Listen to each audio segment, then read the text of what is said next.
Muslim, he says that God does not incarnate at all.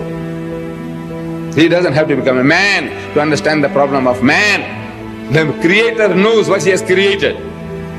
If I made this table, I know what the table is. I don't have to become a table to understand the table. If we can understand each other's respective points of views, I know that my Christian brethren are sincere. They are sincere in the love and feeling for Jesus, awe and reverence for Jesus. They place Him on the state of divinity, that He is God Almighty, who's come down to earth as a man. He is God incarnate. We say that again is a Hindu idea. This is a Hindu idea, an Aryan, a Hindu idea. It's not Semitic. Semitic meaning that in the religion of Moses, Jesus and Muhammad, these are Semites. No, Father Abraham, his children, they are Semitic people. Among the Semites, this idea of God becoming a man is unknown among the Semites. This is an Aryan idea. My ancestors, they believed that Rama was the seventh incarnation of God. Rama. Krishna was the eighth incarnation of God. Buddha was the ninth incarnation of God. And they believe in endless incarnations, that God Almighty keeps on coming into the world again and again as a man, as the need arises. It's the same God, one God, but that God in history, He comes into the world in different forms. Endless incarnations. Because they reason, my cousins, my ancestors, they reasoned. And their logic was very good about this idea of incarnation, God becoming a man. They said, you see, God Almighty, He's so pure, He's so holy, He's absolute holiness, like a holy robo. Now, what does this holy robo know? How I feel when I see a beautiful young thing. What does he know? I'm 69. To you, father, grandfather, uncle, yes. But what does he know how I feel? Even now, at the age of 69, when I see a shapely thing, what does he know how I feel? What right has he to tell me that thou shalt not covet thy neighbor's wife? What does he know what is to covet? So to be qualified, he must come down to earth. He's born like any other human child, and as he's growing, in the absence of his father, somebody is trying to make love to his mother. He's too small to do anything about it, but he knows how he feels. As he's growing, somebody is trying to make love to his sister. He knows how he feels. He's married. Now somebody wants to take his wife out. He knows how he feels. So he's qualified to tell you, thou shalt not commit adultery. Thou shalt not covet thy neighbor's wife. He's qualified. That is the Hindu philosophy, the logic of God becoming a man. It is like some cynic said about His Holiness, the Pope, when he made his pronouncement on the pill about birth control. He's telling people you can't take the pill, but you must find out fertile period, infertile period. When you come together with your wife, you must know fertile, infertile period. So somebody remarked, he said, the guy who doesn't play the game, what right has he to lay down the rules? Does the Pope play the games we play? Does he? No. Then what right has he to tell us when and when?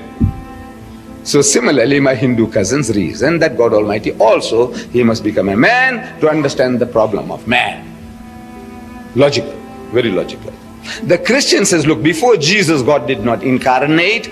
After Jesus, He will not incarnate. He is the only incarnation. Means the only time that God came into the world as a man, He came in the form of Jesus Christ. The Muslim, he says that God does not incarnate at all. He doesn't have to become a man to understand the problem of man. The Creator knows what He has created. If I made this table, I know what the table is. I don't have to become a table to understand the table. If I made this microphone, I know what I've made. I am qualified to tell you how to use it. If I made the Volkswagen Beetle, I don't have to become a Volkswagen Beetle to understand, to tell you about the Volkswagen Beetle. If I made it, I know what it is, and I can tell you how to use that machine of mine that I made. Similarly, we say, God Almighty, He made things, He knows His creation, and is qualified to tell you how to and how not to abuse this machine of His. He's qualified. So God does not incarnate. He doesn't become a man to understand the problem of a man. The Maker knows what He has made. What He does is, He chooses a man from among men, one of us, flesh and blood in all respects. But that person is so finely attuned, he's so sincere to God, that God Almighty communicates with him on a higher spiritual level, what we call revelation. It's like the electromagnetic waves of the spiritual world. This person, our brother, he receives them. He hears them. We are sitting by his side, but we don't. We are too coarse to apprehend those messages. He hears them on a higher level, and he conveys them to us on our human level, 600 miles an hour, sound wave. Thou shalt not steal, thou shalt not kill, thou shalt not covet thy neighbor's wife, and on and on. He's telling us on our human level. We say such a person is a prophet of God, is a mouthpiece of God. He's speaking the words of God, but he's not God. Anyone, none of them. Every prophet of God we love, respect and revere, reverence, but we say they are speaking God's words, but they are not God's. This is the Muslim stand.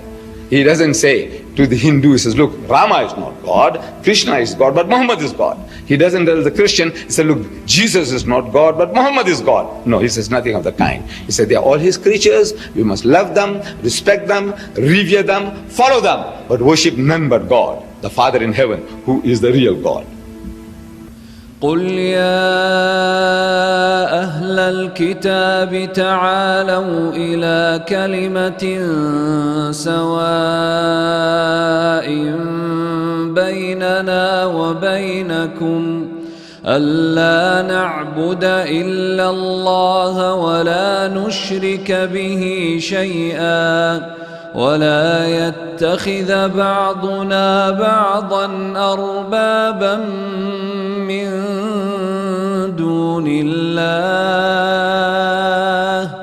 فإن تولوا فقولوا اشهدوا بأننا مسلمون.